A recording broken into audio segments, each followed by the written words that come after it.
Hi, I'm Pam Schwieger from the East Providence Public Library, and today I am here with our hardworking Mayor of East Providence, Mayor Bob DaSilva. And as many of you know, our mayor has been working day and night, 7 days a week, to lead us through this coronavirus pandemic. And he is doing his very best to take care of all of us and all of the residents in East Providence. And welcome, Mayor. Good morning, Pam. Thank you for the invite. I look forward to the interview. Yeah, thank you so much for taking time out of your busy day and answering some questions from our East Providence students. I've actually been working with the teachers and school librarians at our East Providence schools and collecting some interesting questions from kids in grades K through 5. Well, I got to say, Pam, I appreciate the thanks and the notes of appreciation. However, I also wanted to say thank you to you and the library staff for doing all that you've done during these very difficult times, keeping the kids engaged and keeping everybody still reading. So that's fantastic. Oh, well, thank you. All right, are you ready for some questions?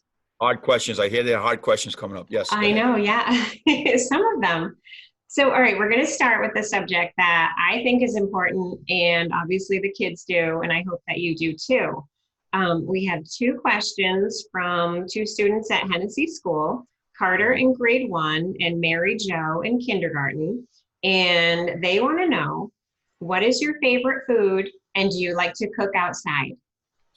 What is my favorite food? Wow. Well, let's see what. I don't know if anybody knows what this is. My wife makes this dish. It's called quinoa. It's like a grain. It's Uh, healthy. it's fantastic. She puts a lot of vegetables into it, and it's a healthy dish. And right now, that's one of my favorite dishes. But growing up, of course, mom's Portuguese style food was always big. Anything she'd make was always something I enjoyed. But believe it or not, one of my favorite Portuguese foods is octopus. I don't know how many people have had octopus. Ooh. It's delicious, though. All right, good to know. Maybe the kids of East Providence will try octopus sometime soon. I know it's a strange food, and not many people have had it, but it's good. Okay, I'll have to try it. Yeah. So, all right, now we have a few questions on just what it's like to be the mayor. So first, another Hennessy school student, Braden in kindergarten, wants to know, what is it like being the mayor? Well, being the mayor is really it's like a full-time job. I consider myself on duty every single minute of the day. People will call me at all different times, and my regular schedule, people see me at City Hall from 8 to 4, but then Monday through Friday. But then weekends, I'm still in the community trying to get out there and see people. So I look at being the mayor is the person who uh, is representing the city and almost like a cheerleader for the city, advocating for the city with the state and with the federal government, and trying to get good things to happen here in our community, making sure that our kids have the best schools, the best education, and that the families have access to good housing stock and good amenities in the community. So we want everyone to love living here in East Providence. That's why we're putting a lot of effort into, and I know it's been tough with the coronavirus, but we've put a lot of effort into our playgrounds and into our fields. We're making improvements all over the city so that when we can get the kids back out on the street, playing at the parks, they'll be ready for them. Oh, good. And we've seen a lot of improvements in the parks with the Anamones John Park and the new splash pad. That's been wonderful. Yes, and we have just been awarded a grant from DEM to add another splash pad here in the city. We're going to add it at Pierce Memorial Field Complex. So there'll be a new splash pad there coming soon. We still have to go Great. out and design it and all that. But in addition, we've put a lot of money into putting in some new basketball courts at Pierce. We've put in new seats, new handicap seating at the stadium. We've done some improvements in the handicap access so that people in wheelchairs can navigate through the stadium. And we've put a new fence. We've done a lot of work to, if you haven't been down to Pierce Stadium recently, take a ride down there, check it out. It's going to be fantastic once it's all complete. We're very excited. Oh, good. I can't wait to see it. Excellent. So, okay, so Kayla in grade 2 at Silver Spring wants to know, what is your favorite thing about being the mayor and what do you dislike about the job?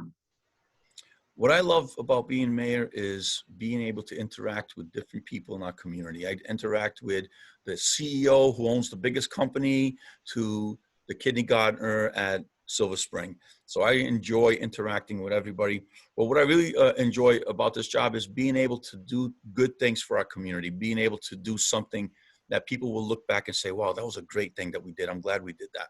So that's what I like about it. Now, what do I dislike about the job? Uh, it's sometimes I don't have enough time to do other things that I ordinarily would want to do, because I have to go see this one, go see that one, go do this. So sometimes it gets to be takes a lot of time out of my schedule. So that would probably be it. Well, I know when you're as hardworking as you are, it definitely does because we see you, doing things in the morning, in the evening, on the weekends. So we know that you're busy with the job. Thank you, Pam. And you know what? I really take this job to heart. I want nothing but the best for the city of East Providence and for our residents, for our children, for our families. Uh, I take pride in what I do. So, Well, it shows. All right, so we have two more questions that I'm going to kind of group together. Justin in grade 1 at Hennessy and Elijah in grade 3 at White Neck. They want to know, why did you want to be the mayor and did you want to be a mayor when you were a kid? well, that's a great question. I never ever imagined that I would be a mayor. Uh, I was a police officer for 25 years, and I always liked helping people. That was always my passion, was to try to help people. That's why I got into law enforcement. I did it because I got a lot of pleasure out of being able to find a problem and help fix the problem. And that was me from day one in my career in law enforcement, being able to bring some satisfaction to somebody who maybe was a victim of a crime or lost a cat, lost their dog, lost their bicycle, and being able to get that, get that bicycle back to that child or get that dog back to the family. It always made me feel good. It made me feel good, amongst other types of incidents that I had to handle over the years. But when the opportunity came up, the city of East Providence went from one form of government that had city manager to mayor. I had a lot of friends reach out to me and say, Bob, why don't you consider doing it? So if you would have asked me when I was a young man, will you be mayor someday? I never would have been able to say yes, because I never even thought about it until the opportunity presented itself. So the moral of the story to anybody who's listening, and to those people, the young children out there, is never close the door on any opportunity. You can be and do whatever it is you want to be and do. You can achieve whatever goals you set your mind to. And even some goals that you probably haven't set your mind to that will one day pop up in front of you. So I say it's been a good year and a half. We've accomplished quite a great deal in our city in that short period of time, and I'm happy to be doing it. Well, that's good to hear. That's great. All right, well, maybe you already answered this one, but Penelope from grade 5 in St. Margaret's School wants to know, is it hard to be the mayor? It's um, it's it's sometimes you get what it is you get a lot of different things thrown at you. It could be something from a personnel matter to something as small as people complaining about illegal parking. I get all the complaints. So my office is like the central complaint office. If anybody has a problem or an issue or something's wrong, they generally will call either the police department or me. If they don't get satisfaction at the police department, then they call our office. So we're like a complaint department a lot. Um, Mhm. and the hardest part of this job is when you cannot bring satisfaction to somebody who has a legitimate concern, but it's not in your power to make that change. So You know, Right. when I get a person asking me, you know, to do something to help them in a way, and I don't have the power to make that happen for them, you know, I can advocate for them, I can push to try to get them some help, but sometimes I can't do it, and that's the hardest part, when you can't bring that satisfaction. Okay. That makes sense, right? All right, and then lastly, about being a mayor anyway, Lorelei, who is in grade 3 at Francis School, wants to know, how long do you get to be the mayor? Okay, so in East Providence, we have 4-year terms. So I am into my first term. I have 1 year, 6 months in. So um, we have another two years and a half to go. Um, it's every 4 years. So hopefully, after my first term, people will look upon my body of work and decide whether or not they want to keep me. So really, I am, as a mayor, I work for all those people that are asking the questions today, all those students. I work for them. I work for you. I work for the parents. You are my employers. And if you, at the end of 4 years, think I did a decent job, maybe you'll give me a chance again. All right. Well, okay, so now moving on, we're going to talk about reading. So, Lily, who is in grade 1 at Hennessy, wants to know, who is your favorite author? And Gianni, who's also in grade 1 at Hennessy, wants to know, did you like to read when you were in the first grade? And if so, what was your favorite thing to read? So I loved reading Dr. Seuss, and I still like reading Dr. Seuss because I find it's usually a fun story with the rhymes, easy to read. It's a simple, pleasurable reading, right? But I also, I remember when I was really little, I used to have a book set, and I was so proud. Um, I don't know how I ended up getting this book set. It was Scholastic Books. I don't know if they're still around, right? Scholastic Yes, Books. of So course. Mhm. you used to order them on a little piece of paper. And I had a group of Scholastic Books. My mom must have purchased it for me. And it was all the Disney stories, right? So you had the Snow White story, you had the Cinderella story. And as a little boy, I used to read those books over and over and over again. Now, my first language, you may or may not know, my first language was Portuguese. Oh, okay. My parents came to this country from Portugal, from the Azores, and I did not speak English until I went to kindergarten. So I'm the oldest son, the oldest child of my mother and father, and so at home we only spoke Portuguese.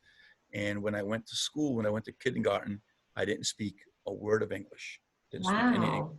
So I had to go to ESL. I had to have like special ESL classes, and I eventually learned English. But I got to say, I feel blessed that I was able to learn another language first, because I think it's helped me out greatly in my career as a police officer, and also as my career as a mayor. You know, because I can speak to people who don't know the language yet, right?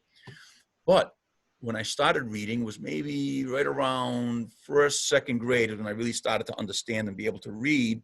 Um, and I used to love reading those books, the Cinderella and all the 101 Dalmatians. I remember all those books. It was the best because uh, those stick out vividly. I had a whole packet, and it was like multiple books of all the Disney stories.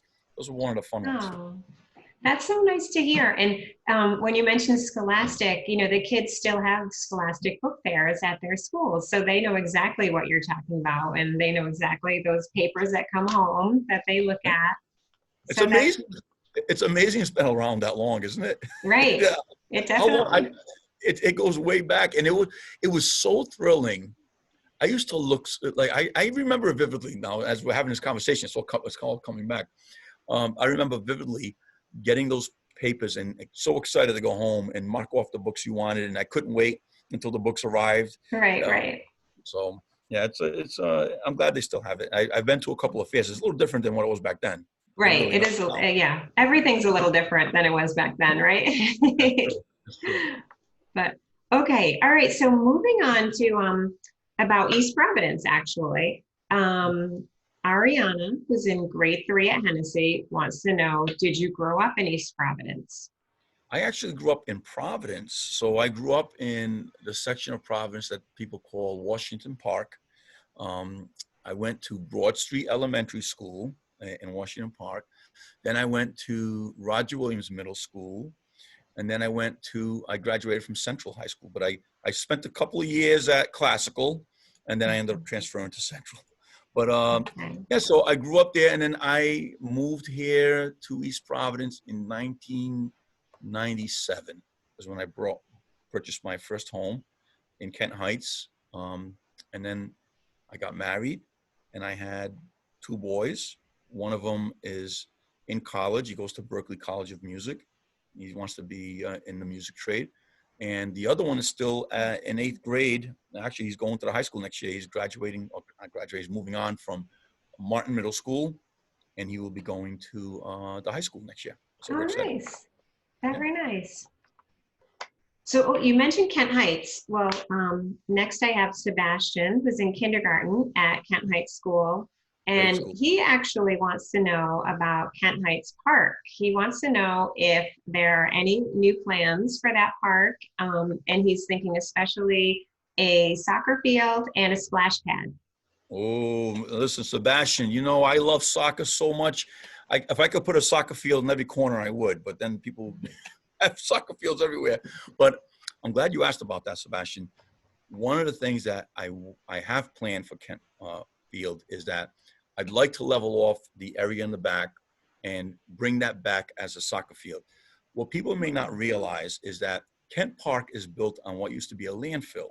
So that was one of the city's landfills where before we had trash pickup at the door, they used to bring the trash there. So that was where your garbage and all your trash went. So what happens with landfills generally is that they fill in a hole in the ground, and when it gets full, they cap it. So that's what's happened there. Now you've got a landfill and it's capped. But what's interesting, Sebastian, next time you're at the park, I want you to take a walk down to the field in the back and notice how you've got all these lumps that go up and down, right? It looks like the dunes of the Sahara. And the reason for that, the reason for those wavy, the ground is very uneven in all these ways, is that the stuff that's underneath it, the trash that was buried decades and decades ago, it starts to decompose. As it decomposes, some of the land starts to settle. So it is something that I plan on doing eventually, is to level that off and make that a usable field again. Right now, it's hard to play back there as a field because it's very lumpy, but that is something that we want to do, and that will happen eventually. Oh, good. All right. Well, I'm glad Sebastian asked that question too. Now we know. All right. So next we have Nathaniel, who's in grade 2 at Hennessy, and he wants to know, are there still going to be fireworks on the 4th of July at Pierce Field? Well, we'll have to wait and see if the guidelines change. Right now, under the governor's guidelines, that would not be allowed. We had this year, unfortunately, we had spent a little extra money, and we were going to have an extra special fireworks show. Unfortunately, because of the coronavirus, we can't have large groups of people come together. Now, if that changes, then we would certainly look to have some type of fireworks show. But right now, it looks like we may not be able to do that. Okay. All right. All right. And now we have Jared, who's in kindergarten at Hennessy, and he wants to know, who is your hero? Who is my hero? Oh, that's a good question. Who is my hero? Well, if we're talking about make-believe heroes, I'd say I was always fond of Superman. I used to remember when I was a little guy, there used to be a Superman show that used to come on, George Reeves. I don't know if you remember that. That was way back. It was black and white. It was the original Superman TV show. I used to love watching that. But in real life, I think that the heroes are the people. My hero is many. It's people who do things for other people because they want to do good for other people. So it's a number of people who are out there every day giving of themselves, not looking for attention, not looking for appreciation, but just trying to do good for other people. You see somebody on the road or on the side of the street who needs something, and maybe he or she is homeless. and you stop to offer them a cup of coffee or a couple of dollars or whatever it is. You go out of your way. When I see people do that, to me, that's my hero. When I see someone who's doesn't know they're being watched and they do something special for somebody else, that to me makes them a hero in my eyes. So people who are selfless and willing to help others. That sounds like a hero to me, someone who's kind and giving. Good Yes. answer, Mayor. All right. Next, we have PJ, who's in grade 3 at Waddington School, and he wants to know, have you ever had a cat? No, I haven't had a cat. I've had dogs. I currently have a dog. I have a Shih Tzu. His name is Oreo. And Oreo is almost like a cat. Oreo acts like a cat. Sometimes I think he is a cat because he sits up on top of the couch and he likes to sit on our laps. He's a lap dog, but Oreo's great. And I've never had a cat. And the reason why I haven't had a cat is I'm allergic to cats. So, Okay. I do have allergies sometimes with the pollen. I know a lot of kids out there have allergies, but just like some people may get allergic to pollen and things like that. When I'm around cats, I get itchy and I get a runny nose, so it's hard for me to have a cat. Yeah, we don't want that to happen to you. All right, so now we have, moving on to another topic, we have a few questions about school. Yes. And we have Jonathan, who is in grade 1 at Hennessy, and he wants to know, what are our chances of going back to school in September? I think the chances are going to be good. I've heard conversations with the Department of Education that they want to put some type of plan where the children can spend some of their time in school if need be. In other words, if the situation is still bad going forward, with this virus, because it changes every day. You see the numbers Right. getting lower and lower and lower. But from what I understand is that they would like to see us, the children, at least spend some time in school if the virus is still active, where they'll spend some time in school, some time at home, sometime in school, sometime at home. That's early conversations. I can't say that's going to be what's going to end up happening, but that's some of the conversations I've been hearing. Okay, all right, that sounds good. That's hopeful. Yes. And then, oh, sorry. I think we're going to be, I think this virus is going to, I'm hoping it's going to pass on and we'll be able to get back to normal by next school year. Right. Well, I hope so too. And Jacob in grade 1 at Sacred Heart, I think he might be thinking about this school year. I'm not sure, but he says, can we still go to school but wear a mask? I think this school year, I don't think we're going to go back.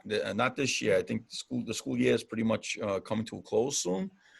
But I think and the conversation I've heard is, if we do end up having kids going to school in the fall, you will have to be wearing a mask. And as you all know, currently we have to wear a mask when we're out in public.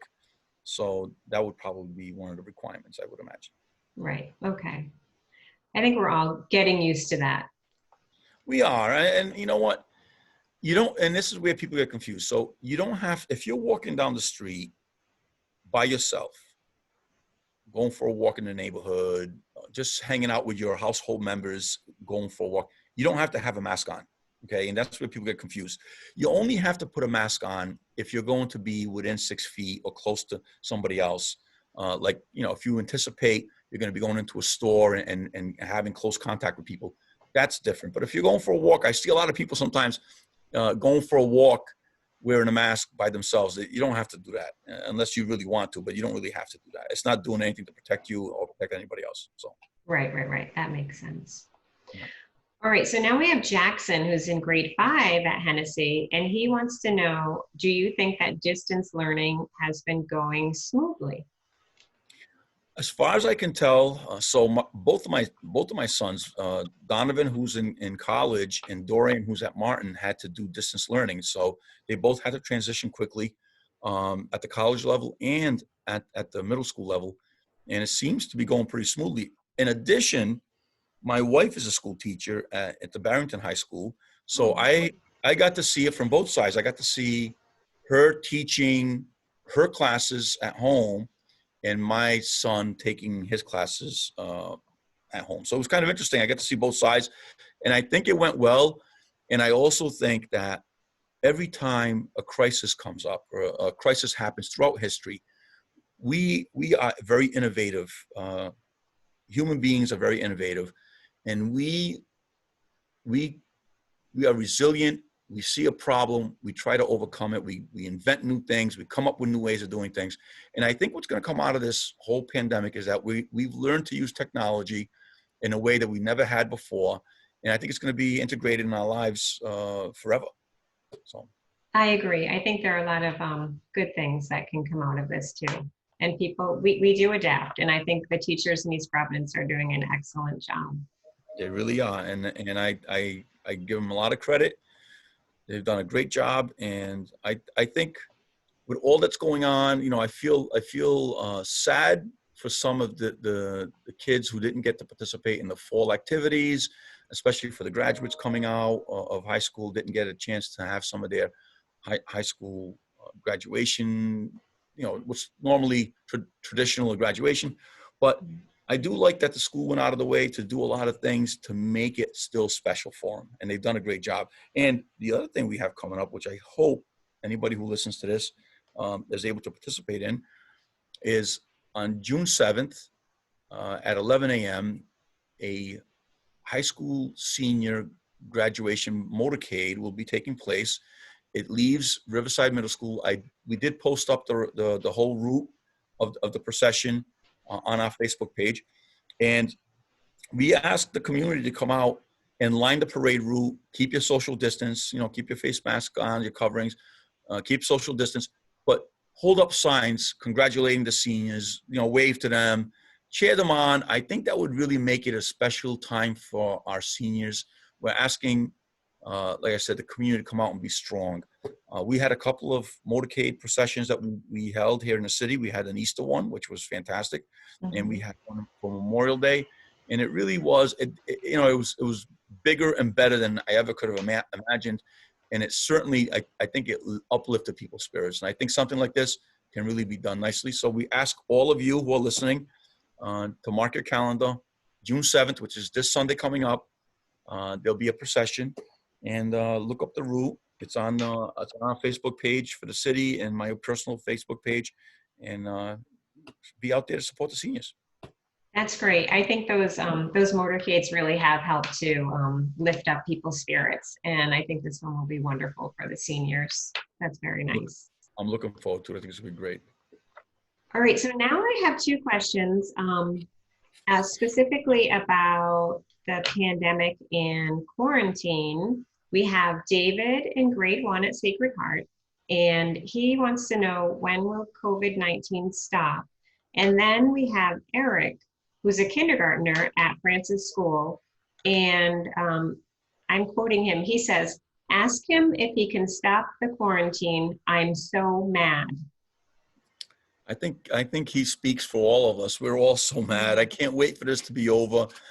If I had a magic wand and I could say, this is done and let's get back to normal, I would wave that wand so fast. But really, it's a virus. It's invisible. You can't see it. You know, a lot of people have passed away from it. It's a serious thing. We've had to do these quarantines and all these guidelines to contain the spread so that we could try our best not to let it get out of hand. And even with all the things that we've done, we've had a lot of people get sick and lose their lives, unfortunately. So I'm hoping and praying, like all of you, that this will be over soon. But whatever happens, we have to always remember, I think one thing that's always going to be the same going forward is that we always need to take precautions going forward, right? Washing your hands, being careful of, you know, if you're sick, don't go out if you're feeling sick. If you know somebody else is sick, stay away. You know, don't get too close. Use your social distancing, and just wash your hands a lot of times. I think one of the things that's going to come out of this is that everyone needs to understand that you just never know, because it's an invisible virus. You can pick it up. Don't touch your face. Don't touch your eyes. And that's how the virus gets into you sometimes. Is if you touch your eyes, you touch your nose, that's how it's going to get in you. So do everything you can to avoid doing that. I know it's hard for kids, but that's what you have to try to do. So. All right, well, thank you. All right, so now we've come to our last category, the kids want to know some of your favorites. So I thought we'd have a little lightning round of what are the mayor's favorites here. Favorite So animal. we have Becky, who's in grade 3 at Waddington. She wants to know, what's your favorite animal? I do. I like dogs. I think that's my favorite animal. I love dogs. Okay, Yes. dogs. All right. Although, And although, although I also love birds, I must say I have a couple of bird feeders on my property, and I love to walk out. One of my guilty pleasures is I like to walk out on a Sunday morning or a Saturday morning with a cup of coffee, sit on my back deck, and watch the birds eat the birds. See, that relaxes me, believe it or not. So, oh, so I do wonderful. enjoy that. Oh, that's nice. All right. And then Lila, who's in grade 1 at Sacred Heart, wants to know, what is your favorite sport? And I think I can guess because you may have mentioned it earlier. Yes, Soccer? I love soccer. I love watching it. I love coaching it. I coached it for many years, and to me, it's a lot of people don't understand the sport, but I think what's happening is more and more in America, it's growing. It's the biggest sport globally around the world, the biggest sport because it's in every corner of the world. Everybody knows soccer. Everyone plays it. It's a worldwide sport. Absolutely love it. And it is a lot of fun to watch my son who plays it, and I enjoy it. That's one of the best sports. Now, I also love football, and I love the Pats, and I'm looking forward to the NFL season if we can get this season up and running, because it's going to be Yes, interesting to watch Tom Brady playing I on a different team. know. It's going to be weird, It will but be so weird. So yeah, weird. But we'll see. yes. All right, so now we have Stephen in grade 2 at Hennessy. He wanted to know, what sport did you play when you were a child? So when I was a child, we used to play, and things have changed a little bit. We used to play everything outside. We were on the street. We used to play street hockey, football, kickball, all those sports that you know came our way. Unfortunately, as a young child, my parents were both working, factory jobs at the time.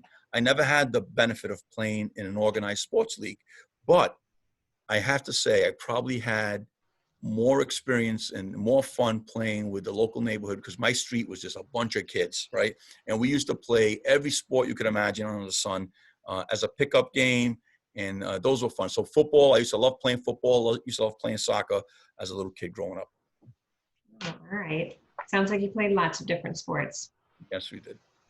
All right, and well, we already talked about your favorite food, but Abby in grade kindergarten at White Neck wants to know, what is your favorite snack?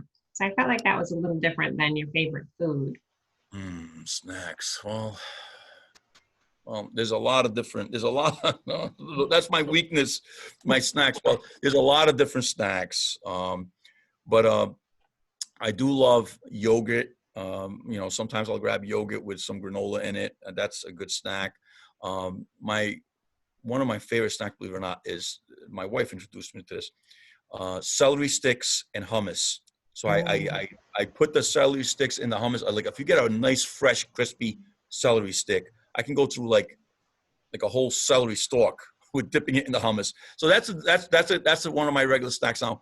But I will both never healthy say. snacks too. I'm impressed. Well, I'll never say no to. I was going to say to a cup of ice cream, a bowl of ice cream. I love that. And the other day, I went over to Newport Creamery at 9:30 p.m. at night to go grab myself an awful. But it wasn't really for me. It was my son. He wanted it, Oh, okay. so I had to grab You were it. just being a good dad. It was good. It was good. All right, my final question to you is from Kayla in grade 2 at Silver Spring, and she wants to know, what is your favorite color? I like blue. That's a good. Oh, look, there it is. I love the color. Blue. I love the color blue. That's one of my favorite colors. So I would have to say blue. Okay, very good. Well, Mayor, this was so fun. Thank you so much. I think that we had wonderful questions from the kids, and I really enjoyed learning so much more about you. Well, listen, I appreciate the opportunity, Pam. Thank you so much for everything you do. And a message to the kids, um, we're gonna this will all blow over. This whole coronavirus thing will be back to normal. Just stay resilient, stay strong. Um, as the weather gets nicer, get out there and have some fun. Grab a little soccer ball, grab a football, do something with your household members and like maybe a small group of kids. As we're getting along with this, the guidelines allow for a small group of kids to come together on a regular basis, the same kids. So if you have, you can stop playing Little League, you can stop playing soccer, as long as you keep the group small. So that's starting to open up, and we look forward to seeing you out there. Right. Definitely. I look forward to seeing the kids out there too. All right. All right. Well, thank you so very much and enjoy the rest of your day. Thank you so much.